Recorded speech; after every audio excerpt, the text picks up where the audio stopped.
Mr. Mahama, what would you do differently to get the economy back on track? Well, before I begin to talk about that, I was just going to chip in, what I think Nana and Co would do if.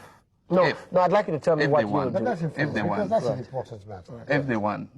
if I know shortly after that happens, they'll come out and say, gentlemen, unfortunately, we didn't know the true state of the economy is worse than we think. That's what you're telling us, Tom. No. You say we don't know. No, that's what they're going to say. We don't know the true and so facts. all the promises we made you, unfortunately, we can't deliver immediately. Just keep your belts tight, and in the medium to long term, we shall deliver on those promises. That's what they're going to do. Yeah, but tell me what you would do. A lot of programs are in place already and are beginning to yield results. We put in the Gateway program. We have the Free Zones program. It's attracting investment into the free zones. Recently we cut the sod to set up a new cocoa processing plant that will process 60,000 tons of cocoa and increase the amount of cocoa that we're processing from about 20% to close to 35%.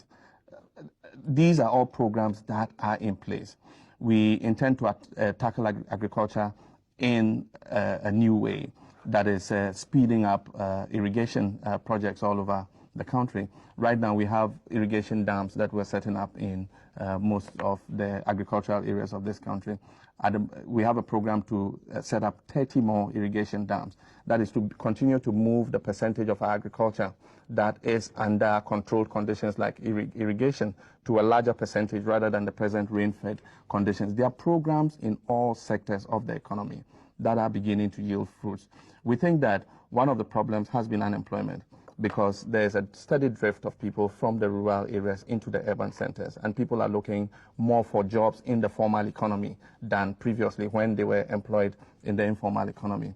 We intend to increase the rate of economic growth. We've averaged 5% over the last several years, and the intention is to accelerate that growth to 8%, with the intention that as the economy expands, it will create jobs.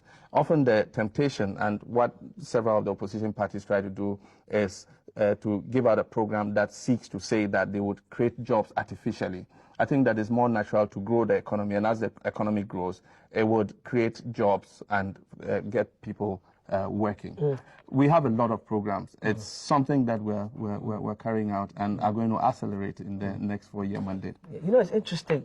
As I listened to him, there was a bit of what he said. I thought, you don't disagree with that, do you? What are the things that you think are weaknesses in that approach? First of all, it's refreshing to hear that. To hear the communicators of the regime now telling us that they're aware that the path that they have been on before wasn't satisfactory, and that it is now necessary to move. That. That's exactly what I said. We've had those programs in place already. That's what I understand. Okay. 20 years, which is virtually the period that the PNDC, NDC has been in power, is virtually 20 years. That period was in other countries' lives enough to transform them from the economies that we have now. If you talk of Malaysia or Taiwan. These are examples of the countries. I'm talking about countries that began very much at our level of development, who within a 20-year period moved, in the case of Korea, from 400 per capita income, which was Ghana, 60% people in agriculture like they were there, to economies where per capita incomes is now measured in terms of thousands of dollars. Dramatic transformation of their lives, the lives of the Malaysians who today we're seeking to emulate. How have they done it? They did it with one fundamental premise.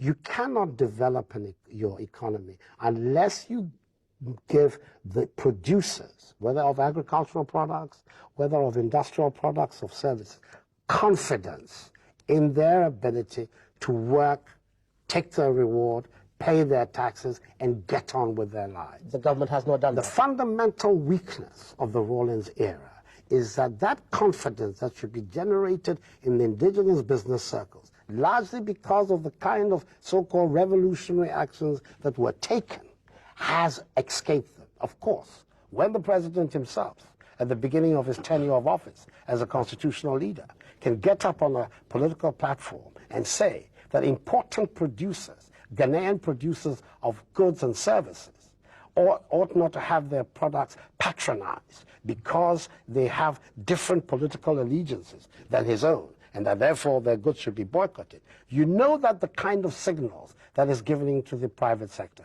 and therefore the response of the private sector to the various initiatives that have been tried continues to be sluggish. John, I think, let me finish, David, before John. I think that the fundamental difference, get away from all of the niceties of economic policies and the econometrics and the graphs and the 7% and the 4%. The fundamental difference that is going to be made with an MPP administration is the confidence that is going to be generated in the business community that at long last a group have come into office who don't have an equivocal and an ambivalent attitude to private capital and to private business, who clearly support it and don't support it on a selective basis. Somebody is a card-carrying member of the MPP, so even if he's not a particularly successful businessman, he should be helped. But an NDC fellow who's already got something good, solid going, who's therefore looking for the support that would allow him to go bigger, you say, oh no, this character is not a member of our party, so therefore even if he's employing 300, 400, 500, 600 people and helping the economy grow, you're not going to look favorably on them.